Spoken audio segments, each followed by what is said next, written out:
see me out there vibing freely? I don't care, I'm a vibe anywhere. Take a drive or by fair, applying pressure cause I'm rare.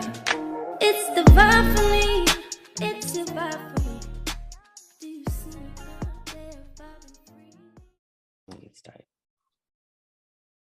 All right, you're watching live in the DTV. We are joined today by Mr. Paul Garrison, who has 25 years of experience in small business development, supplier diversity, and economic development. He has served as the business development manager with Cole Financial Services, representative to the Michigan Minority Business Development Council, and worked in the minority enterprise industry with companies such as Cosmopolitan Enterprises, Keys Group, Inc., and Cole Financial Services.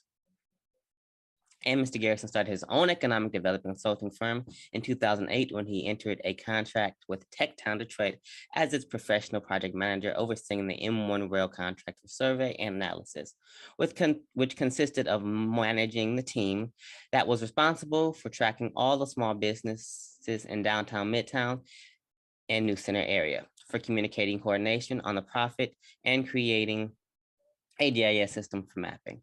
Mr. Garrison presently serves as a business manager for OBA, NEI, which is the Osborne Business Association, New Economy Initiative, Entrepreneur and Small Initiative for Northeast Detroit. Though Osborne community-based organization has been recognized as a small business champion for several communities and instructions, under the leadership of OBA and NEI, Business Cohort Program has graduated 136 businesses. This program assists small businesses with formalization, connecting the resources, as ascertaining capital funding, and competing for grant funding. Paul earned his undergraduate degree in business economics from the University of Michigan, his master's of urban planning and economic development from Wayne State University, and his graduate certificate in economic development from Wayne State University. He is presently working on his project management professional certification, or PMP, and he's here joining us today on Live in the DTV. How are you doing, sir? I'm doing fine. I wish you would slow down. All right, sir. Yeah, we'll do that. You're killing your words. Okay. Yes, sir. Thank you. Good note. So your business, Osborne Business Association, where you're helping businesses get on track, get funding, and obviously you're very qualified. So how does a business qualify for participation? So the Osborne Business Association, first of all, I'm the director of the Osborne Business Association. Also, we have graduated 350 businesses to date. Okay, so that must be an old bio, right, that you have.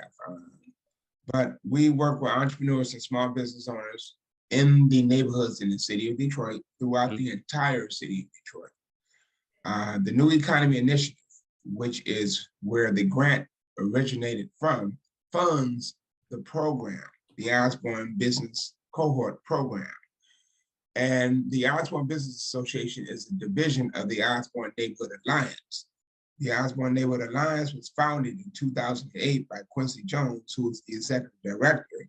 The Osborne Business Association was founded in 2012. I came on in 2015 when they got the grant from the New Economy Initiative.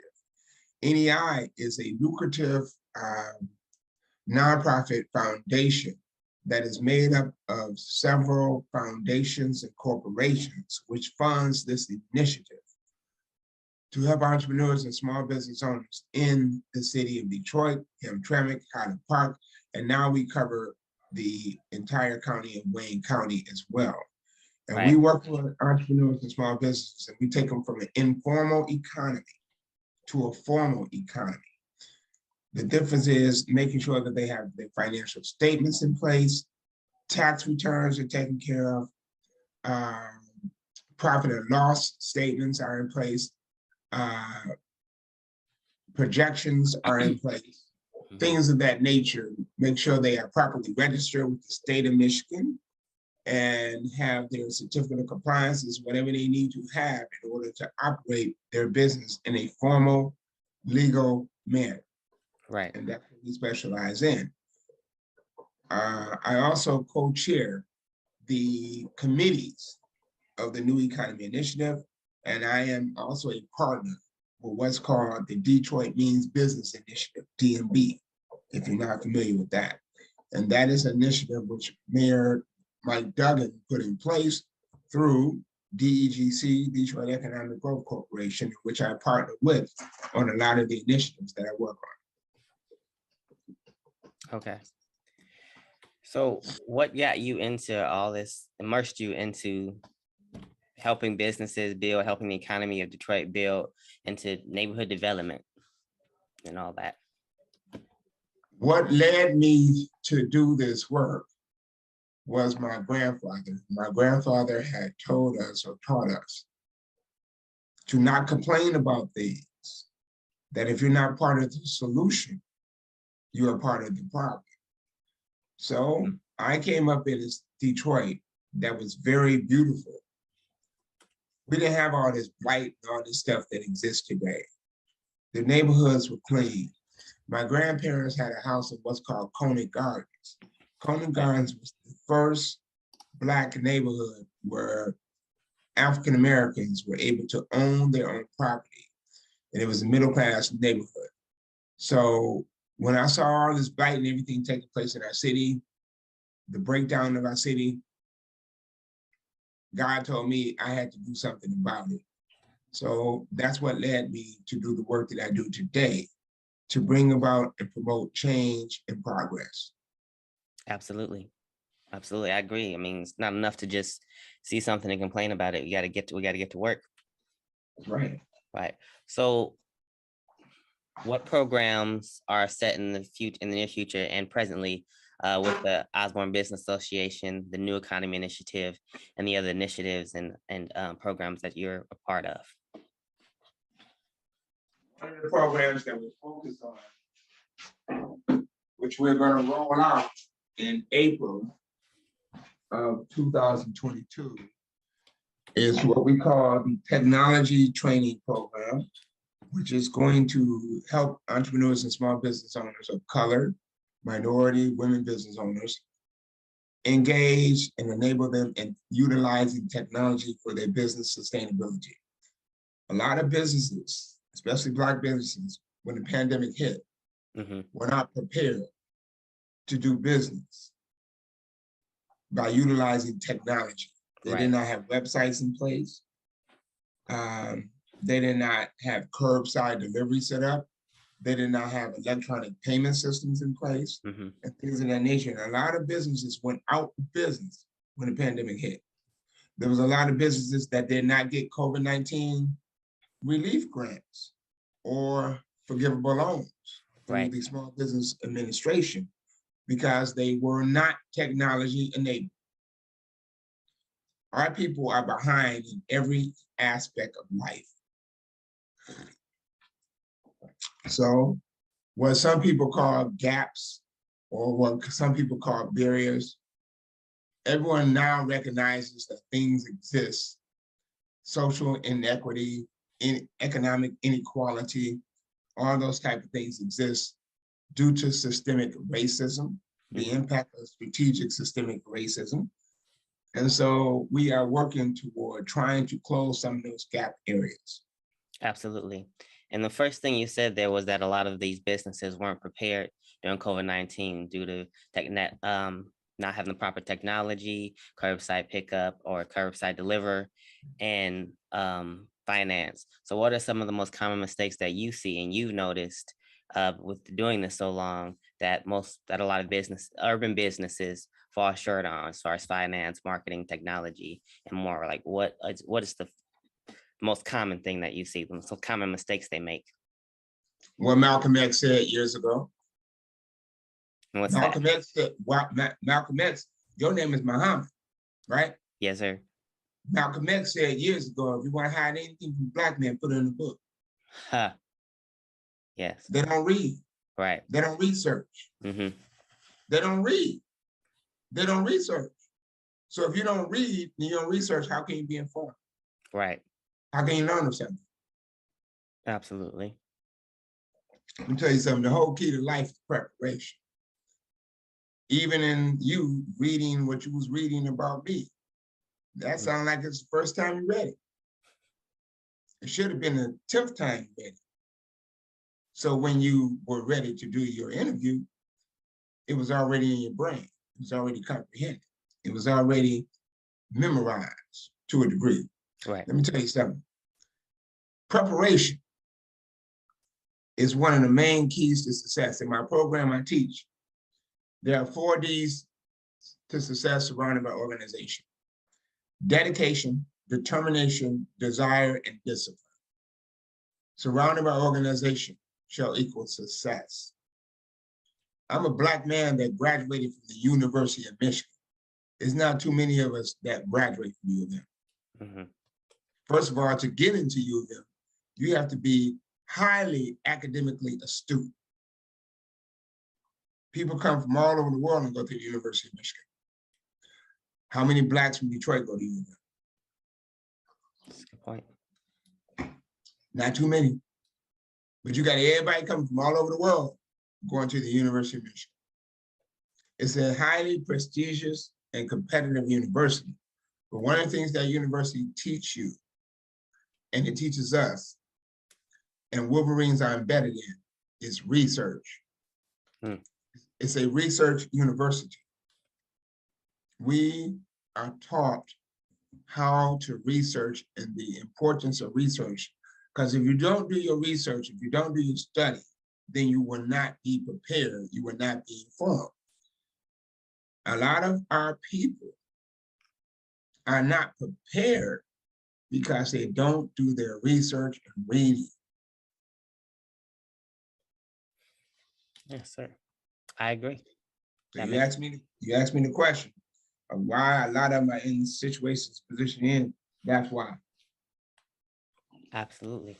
So with your programs, Osborne Business Association, New Economy Initiative, the Detroit Means Business, and others, are they set up per semester, like the businesses that you graduated, are they set up per semester? Are they set up, or are they set up for specific businesses? How do they work? I'm afraid I don't quite understand what you're saying. There are several different types of businesses that register and participate in the Osborne Business Association Business Cohort program. Mm-hmm. The program, when they come to our program, it's a 6-week program. And he meets 6 weeks consecutively on Tuesdays from 6 to 8 p.m. When they come through the program, there are 4 main facilitators of the session. And that is Accounting Aid Society, Miller Canfield Law Firm, Food Lab Detroit, which covers our marketing, and SBDC, Small Business Development Center, which is a division of the Small Business Administration. So SBDC covers the business plan component. Accounting Aid Society covers the accounting, the bookkeeping, the importance of things like that, taxes, tax returns. Miller Canfield Law Firm covers the business law, corporation entities, intellectual properties, and things like that. And then Food Lab Detroit covers the marketing, the social media marketing, and the importance of marketing and operating a business. So they are introduced to a formalization of how businesses operate in order to be successful and sustainable. It's kind of like a mini business course to be successful in business. And it's been extremely, extremely impactful and successful. Yes, sir. That's excellent. And we have leveraged over $15 million in capital funding to our businesses since 2015. 15 million since 2015. Over 15 million in capital funding since 2015 to our businesses that have come through the business cohort program and have become members of the Osborne Business Association, which is a citywide business association. Some individuals refer to it as Detroit Black Wall Street. Okay, yes, sir. And I've heard, I'm familiar with the work of the Black Wall Street, Tulsa, Oklahoma, things that went on. How you said that we meet every 6 weeks. The class starts every 6 weeks. So when is the next semester? No. The class goes 6 weeks and it takes place once per quarter. Once per quarter. Okay. Once per quarter, we have a business cohort program. The next business cohort program will be starting in April. Next starts in April. Yes, sir. April 2022. All right. So mark that in your calendars, April 2022. Next business cohort program with the Osborne Business Association. And you're more than welcome. You're more than welcome to give them my cell phone or my email so they can make contact me in case they would like to register for it. That's okay. Yes, sir.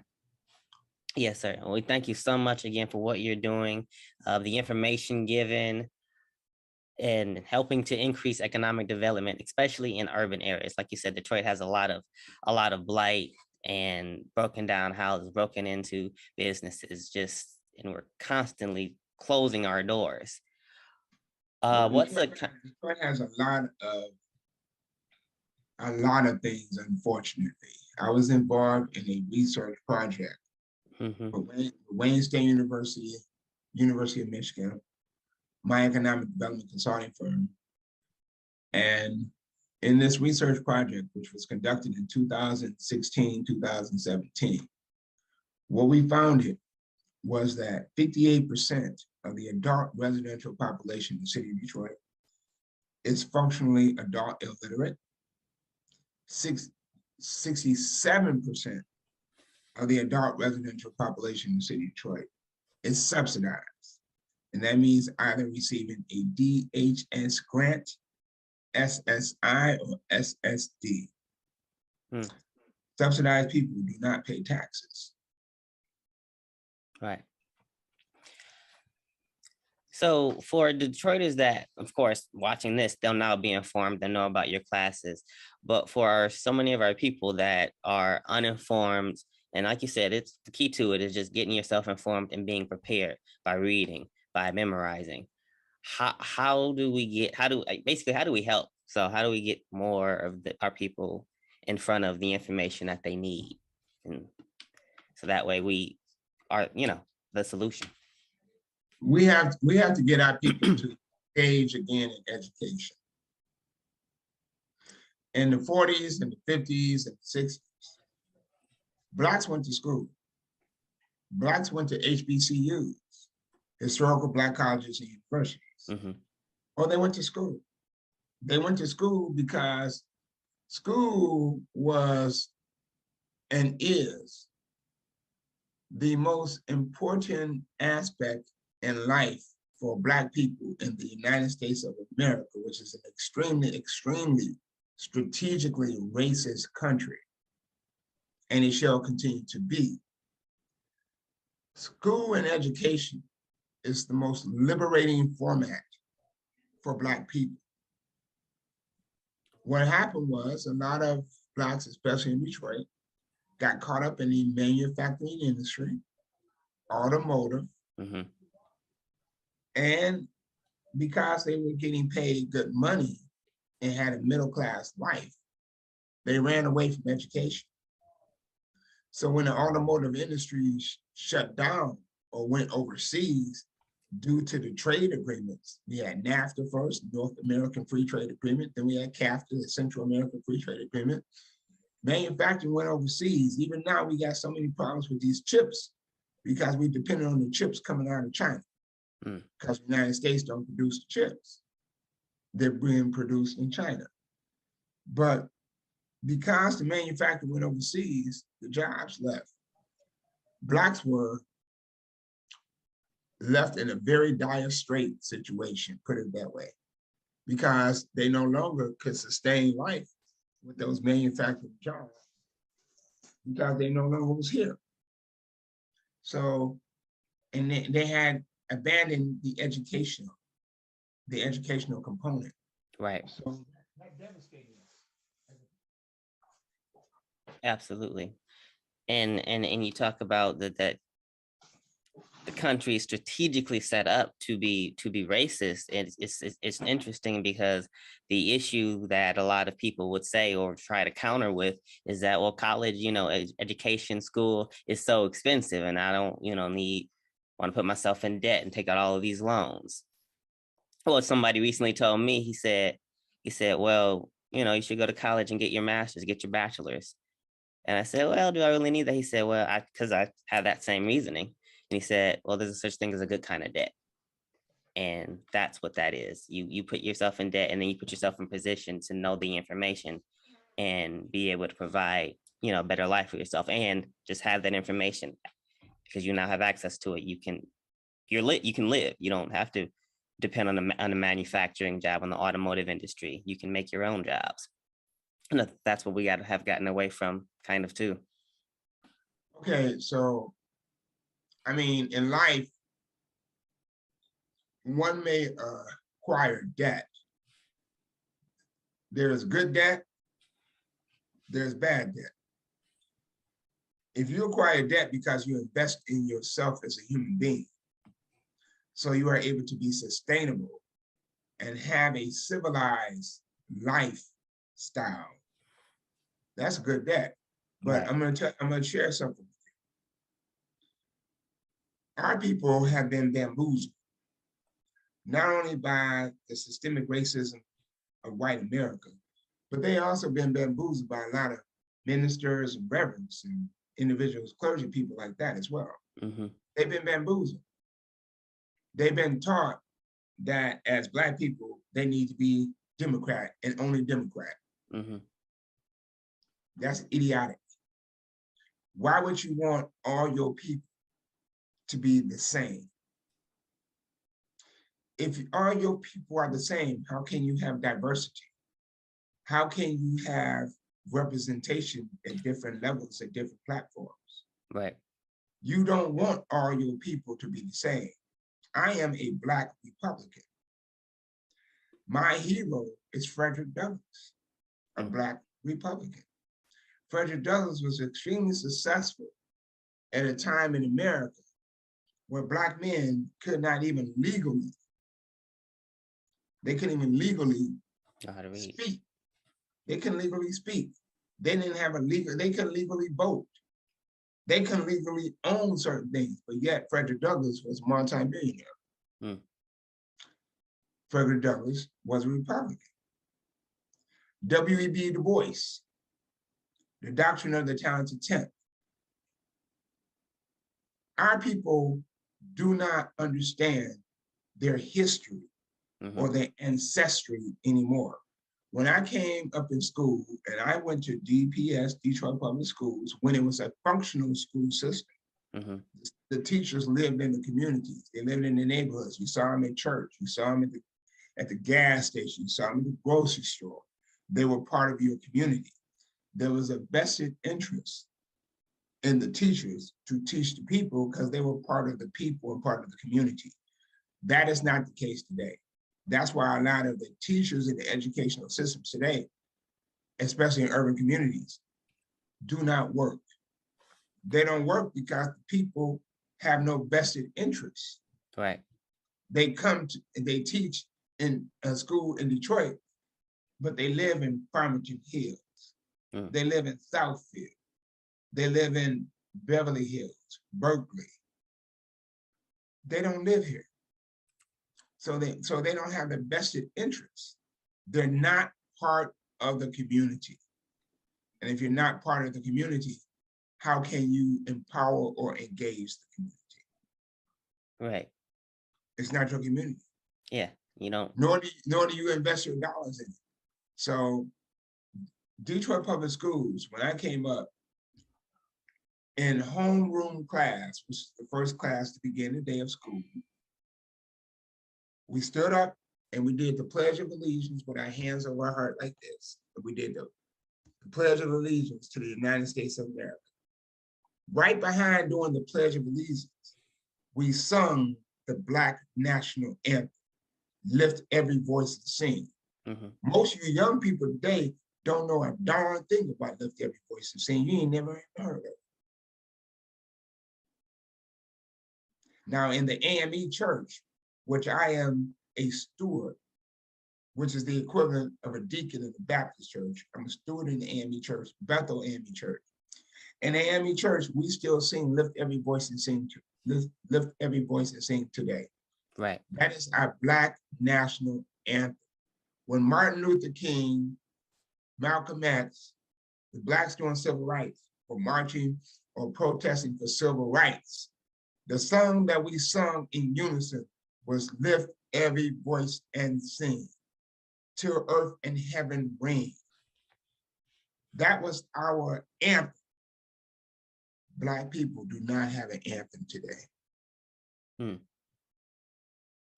They have nothing that unites them as one. I was having a conversation with one of my business owners yesterday because I had to go buy some socks. Name of the place is Hooper's Place, which is on Livernois. His name is Roger Hooper. He owns Hooper Place right on Livernois between 7 Mile and Clare River. But I was there and I was having a conversation with him and another gentleman. And we were talking about this very subject matter. And that is, I pointed out to them that Blacks in the South are way, way, way ahead and more advanced than Blacks in the North. Because Blacks in the South are still unified. They're still connected. They have generational wealth. They teach their children. They have legacy attendance at HBCUs. Their grandparents went to the same HBCU that they go to, just as well as their parents. Right. I went to Howard University School of Law. And when I went to Howard University School of Law, I ran into something that I'd never seen in my life. What I was introduced to was Black legacy wealth. There was a lot of students coming to the law school, reporting to the law school for the first year of law or returning for second or third year. And everyone was driving Porsches, Saabs, Audis, BMWs, Mercedes, new cars, just driving up to the university. And I, for the first time in my life, and I'm from a upper middle class family. My father is a retired fire chief. My mother is a retired corporate businesswoman from what is now AT&T, which was Michiganville, SPC, Ameritech, AT&T. So I had a good life. I was in Jim Danny's ski club. I was in Blizzard Ski School. I was in tennis camp. I lettered in golf and tennis in high school. And I also was the chairman of student council. But I came from a middle class background, but when I was at Howard Law School, right, I was so intimidated. I felt poor because I didn't have that stuff. I was on foot. Now I eventually got a motorcycle because my dad always got motorcycles because we love motorcycles. Right. So I had a motorcycle. But all these kids, all these students had polished, plush apartments in Washington, D.C., which has an expensive lifestyle with beautiful, beautiful cars. What I saw was Black wealth. Black wealth does exist. But you don't get to see that in Detroit. Right. You don't get to see that in Detroit. If you do not come up in Sherwood Forest, Palmer Woods, University District, Golf Course area, Grand Mount Rosedale, Jefferson East, in certain locations, you don't see Black wealth. You go all through Detroit, and it's really unfortunate. All you see is negative. Poverty. Individuals that can't even speak English properly. They do not have a vocabulary to speak English. So as a result, they strictly use profanity. Right. Why do people use profanity? Most people, especially Black people, use profanity because they can't speak English. Wow. So if they can't speak English, do you think they can write a grammatically structured sentence? Probably Paragraph? Nope, not at all. I'm telling you, man, illiteracy is a big problem. Absolutely. Wow. Deep. That's deep, ain't it? Yeah, it runs deep, and it's just as you're talking, so many thoughts come to my head, and it's interesting that you say that because again, strategic way they've done this. We're trying to think that wherever we are, that's just you stay in that situation. And you said one of the first things you said as you were explaining your history and how you learned is that Blacks in the South are more advanced than actually Blacks in the North, and which is kind of strange to think about because technically we have more access to the technology, to schools, but like you said, who has more access to technology in schools? Blacks in the North. We have What makes you think we have more access to technology in school? Why would you say that? Because we have programs such as the DAPSET programs and the historical museums. So we have okay. And it's but you're saying we have something. Have you done research to solidify and justify that? Based off of as far as reading on the internet or a book, no, but based off of actually going down south and the distance of it takes to get to the colleges and get to certain areas is, a lot further than here in the North. We can get places in 15 minutes that they have to drive an hour or so for. So that's what I'm basing off my information off of, is actually going down there and seeing that when I visit Mississippi and I visit Arkansas. Okay. Because depending on where you are in the South, that could be true. Mm-hmm.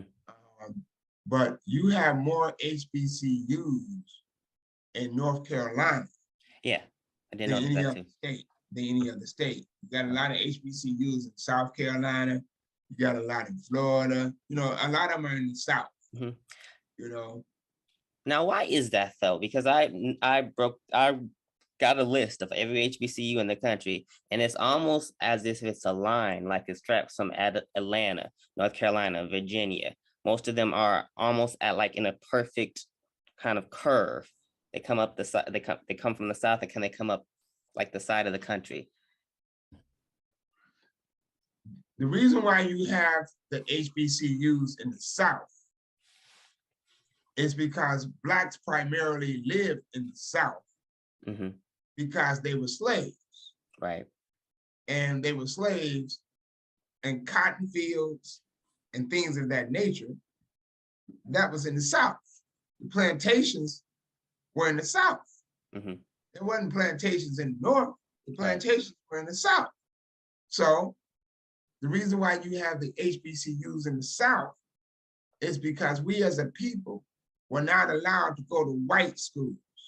Right.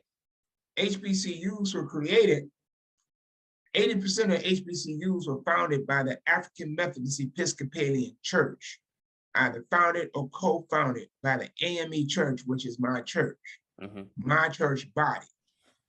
And the HBCUs are in the South because Blacks were in the South.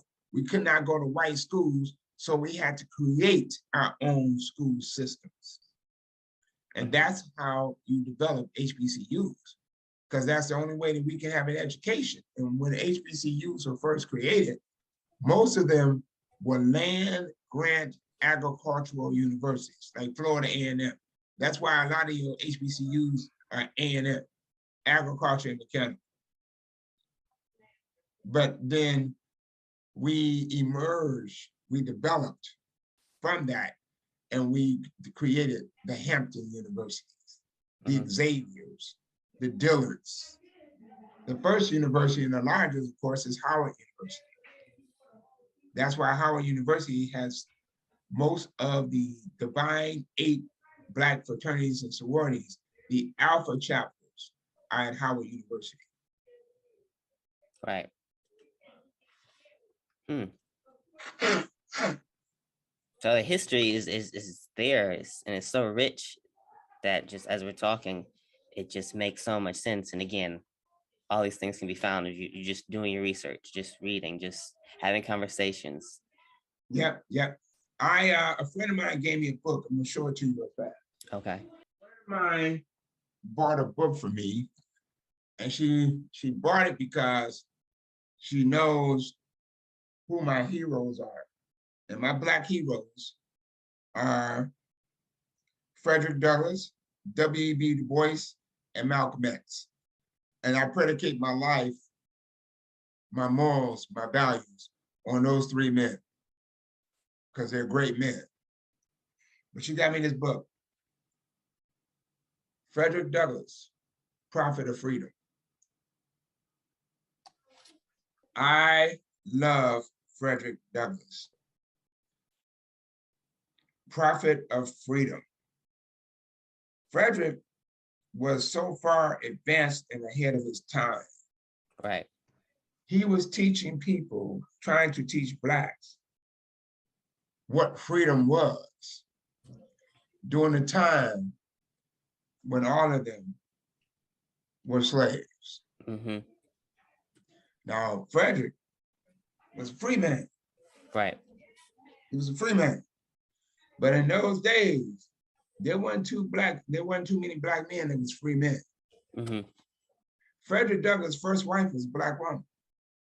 And she got ill and she died of a certain illness. And the caregiver to her was a white woman. And Frederick and Douglass ended up falling in love with that lady and married her. He was married, his second wife was a white woman. Mm. Way back in the time that if a Black man even looked at a white woman, He get lynched. he'd get lynched. So Frederick Douglass, and I shared that because I'm going to Florida tomorrow. I'm on vacation. My vacation started today. And I'm going to Florida tomorrow to Orlando. I'm going to Westgate Resorts and relax because I need to relax. Right. But while I'm going to be reading through this beautiful book on Frederick Douglass. And we're talking about a gentleman that existed in 1855, 1876, plantations and slavery. Mm-hmm. And he was a millionaire. Could you imagine that? Yeah. Wow. Could you imagine being a Black millionaire in 1855, 1870? Mm. My God. Wow. That is so far ahead of the curve in advance. Yeah. But my point is this. It's really unfortunate. The Black community has fallen. A lot of it is due to systemic racism. But Mr. Muhammad, I want you to understand that the vast majority of it is due to the Black man's delinquency and his irresponsibility. Mm-hmm.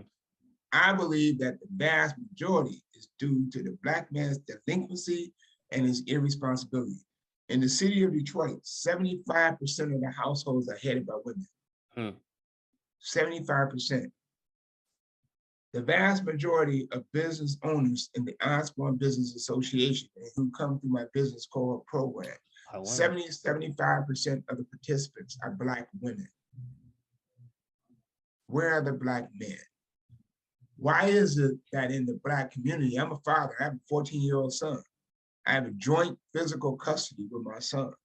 I have a legal joint physical custody document, which I had to do a petition and complaint to exercise my paternal right as father to my son. Now I did it as his mother had threatened to send my son to her mom and her mother's her mother's husband. They're very well off, well-to-do. He's a college president, professor, and stuff like that. And I explained to her that our son is our responsibility. It's our responsibility to develop him, to raise him. You know what I mean? But she had made that threat a third time. And upon the third time, I filed a complaint and I exercised my paternal rights. And once you do that, then that child could not be moved outside of a 100-mile radius. But I got joint custody, joint legal custody, joint physical custody. I am a custodial parent. Right. Why is it that so many Black women have children, but yet the father is not in their lives? How is that possible? How can a Black man allow himself to have children with a woman? I don't care if they was in love, not in love. The bottom line is, if you get a woman pregnant and she has a child, you have a responsibility to take care of that child. Absolutely. As a man, you have a responsibility. Detroit has a lot of Black males. It does not have a lot of Black men.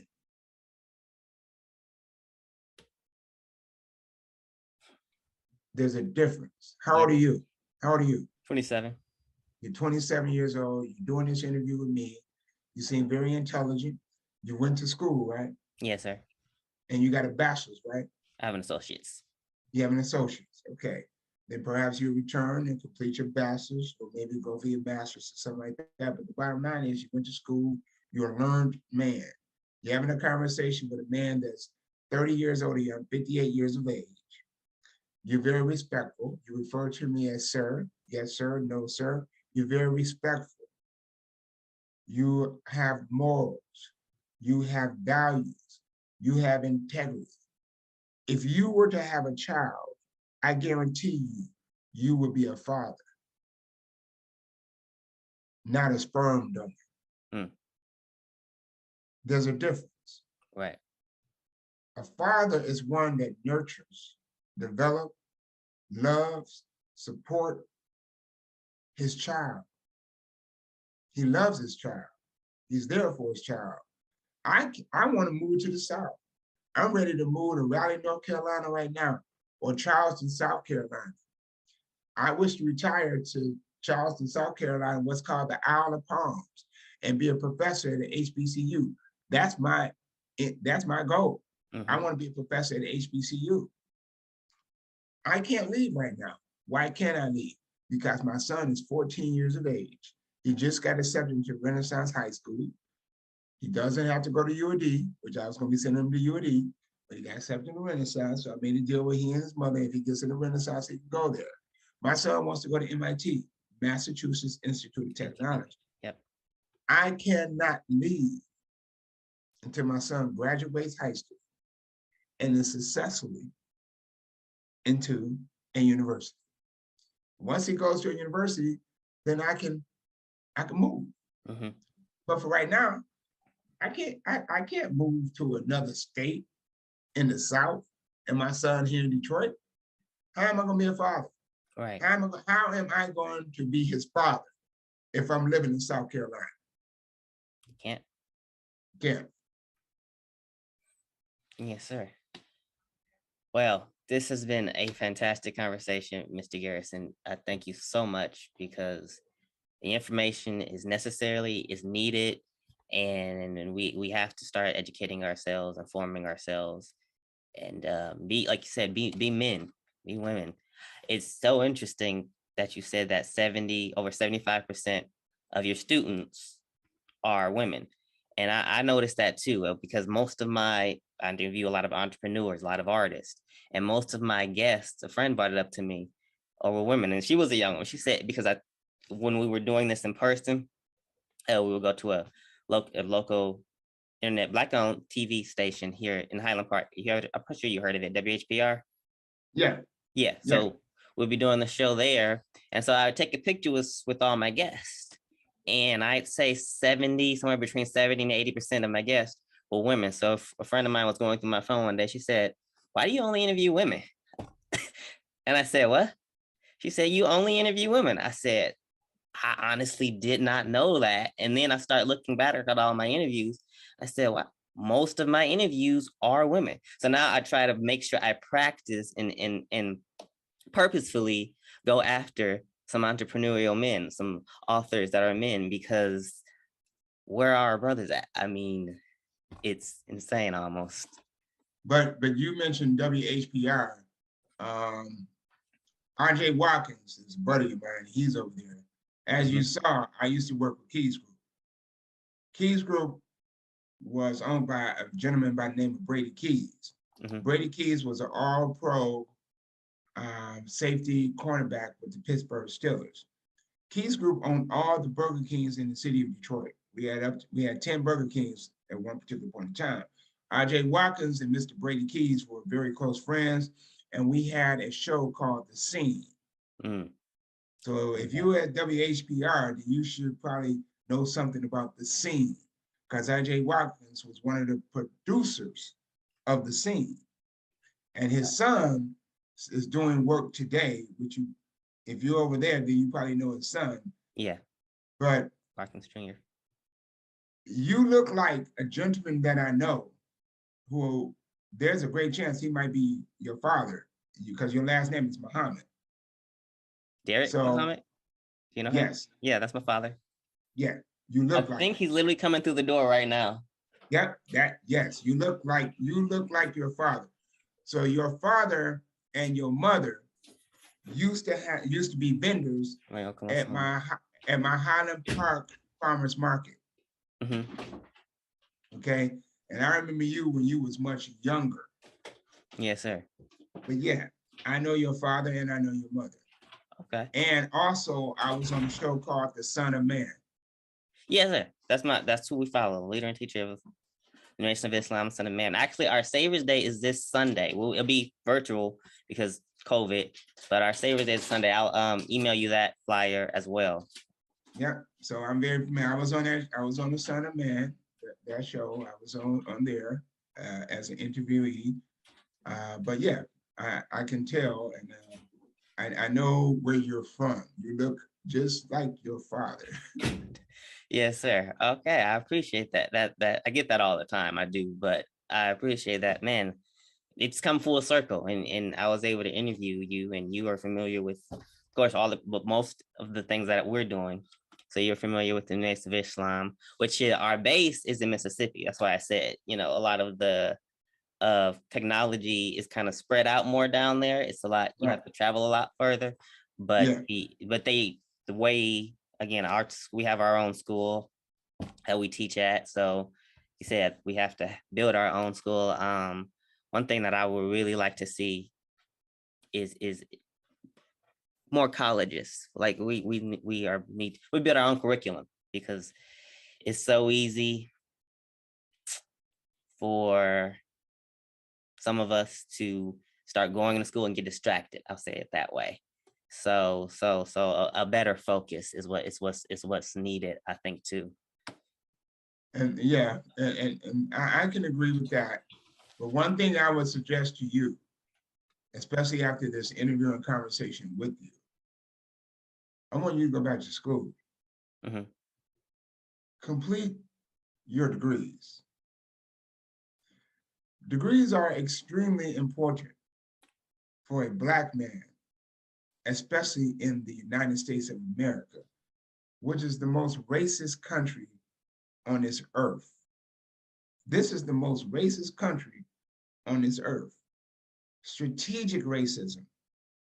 And it has been so successful that it has oppressed and suppressed our people for hundreds of years and continue to do so. They're still talking today about the education, the public school education. Really? Right. Come on. It's 2022.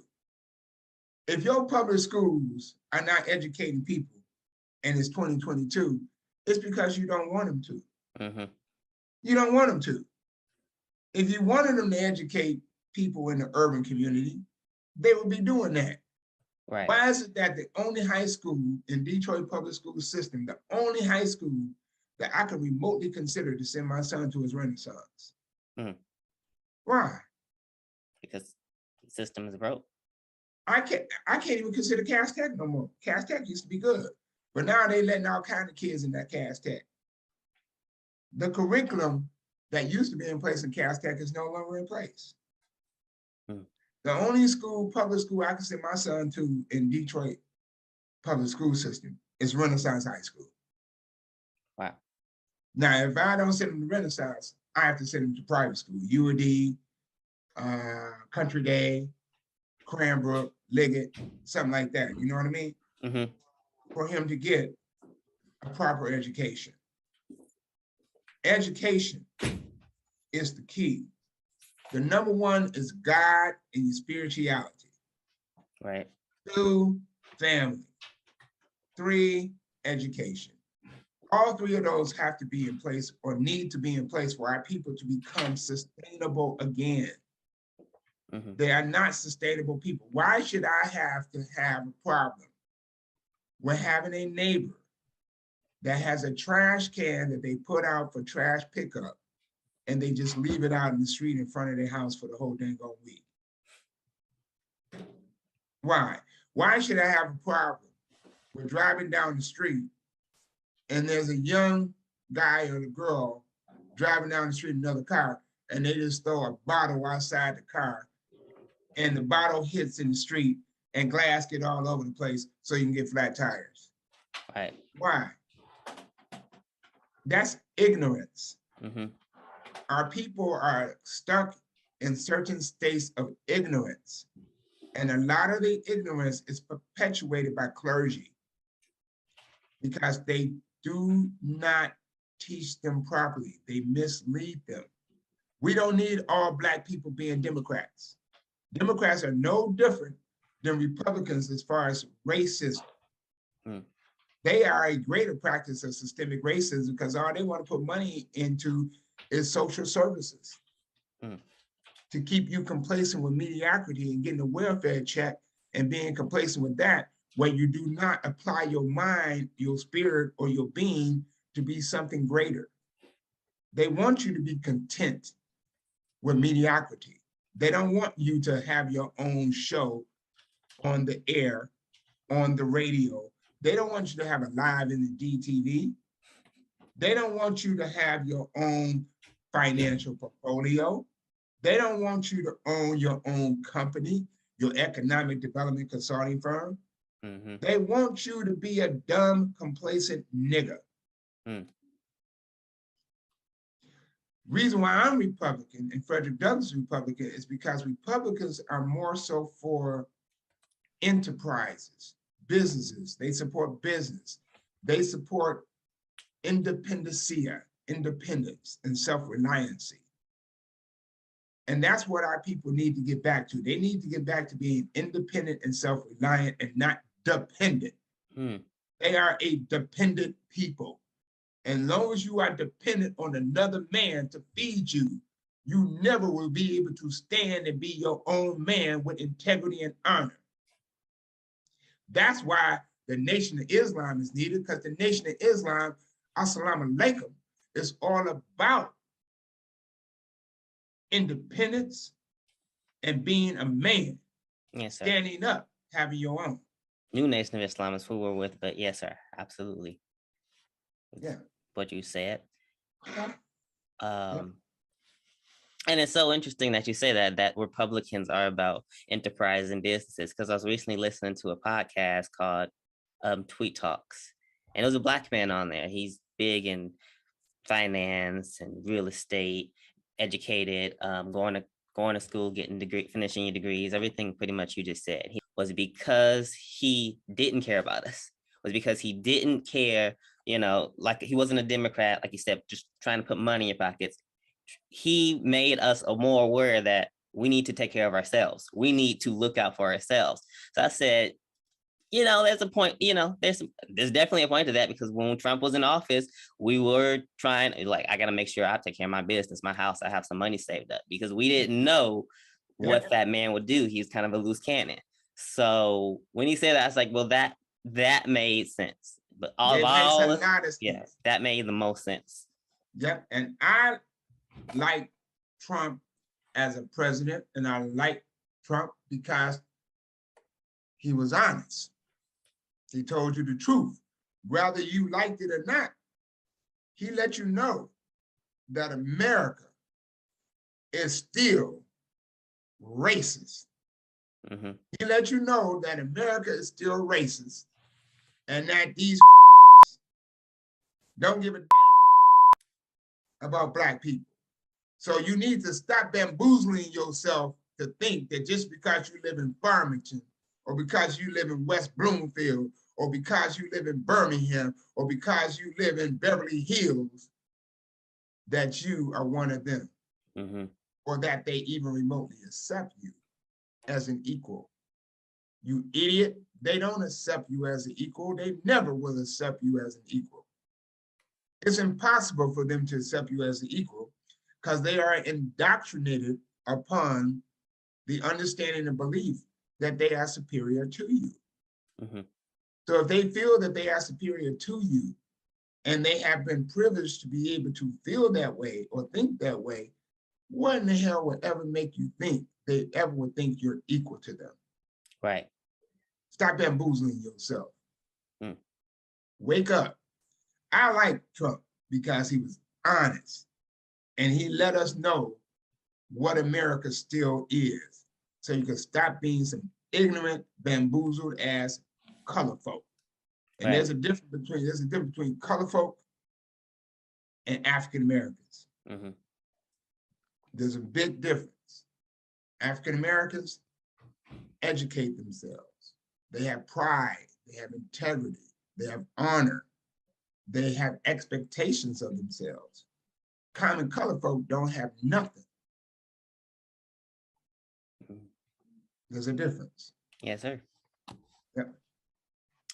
All righty, man. That's why I want you to continue to get your education so you can go on and build your own broadcasting company, whatever it is you desire to have, because those credentials are looked upon as making you credit worthy and capital ready.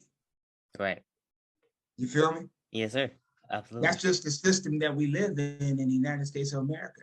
And if we're going to live here, then we need to learn how to manipulate this system. That's one of the ways of manipulating. And a Black person going to college doesn't cost anything up until your bachelor's. Because if you're Black and you have a good GPA, you can go to the University of Michigan. You can go to Stanford. You can go to the University of California, Berkeley,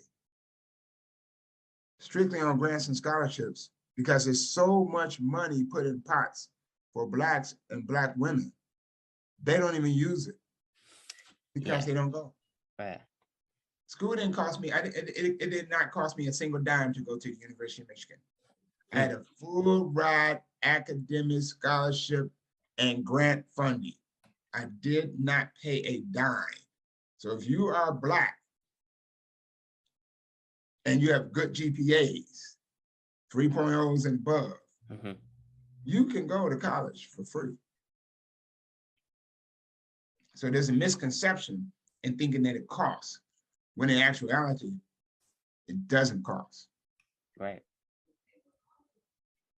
Okay? Yes, sir. All right, buddy. All right. It's good talking to you. I'm about to get out of here. Yes, sir. Thank you. I appreciate your time again. Gave us a lot of information to look over. In April, it's going to start in April, it will start. There's not a set date, but it's April of 2022. April 22, 2000. Yeah. Right. Of this year, we have another cohort that would be starting in April. Yes, sir. Okay. And then we can feel free to give the people your information. Please feel free to give them my cell phone number, my email, whatever, so they can make contact with me and we can register them for the program. No problem at all. All right. And one last time, can you just tell people who you are and what channel they're watching? They're watching Live in the D, correct? Live in the DTV. Live in the DTV. And my name is Paul Garrison. I'm the director of the Osborne Business Association New Economy Initiative. All right. All right. Thank you so much, sir. All right. You take care, buddy. You too. Bye-bye. Bye.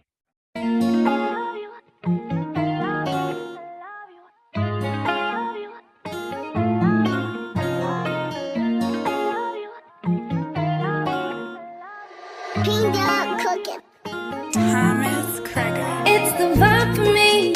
It's your vibe for me. Do you see me out there vibing free?